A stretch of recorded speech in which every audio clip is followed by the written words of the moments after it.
there, this is Lauri, the soap artist behind LauriLin Designs. Today's soap is called Fresh. It is an updated version of my Bless soap in that it is scented with a lemongrass fragrance and essential oil blend.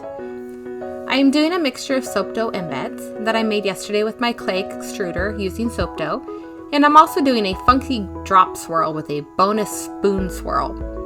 To finish it off, there will be soap dough embed bits for the top and a dusting of mica glitter. For the most part, I'm going to let this video speak for itself with calming music and some words. Please leave me a comment if you don't understand something or if you have a question about why I did something.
remember, great soap doesn't have to be boring. See you next Sunday. Bye-bye.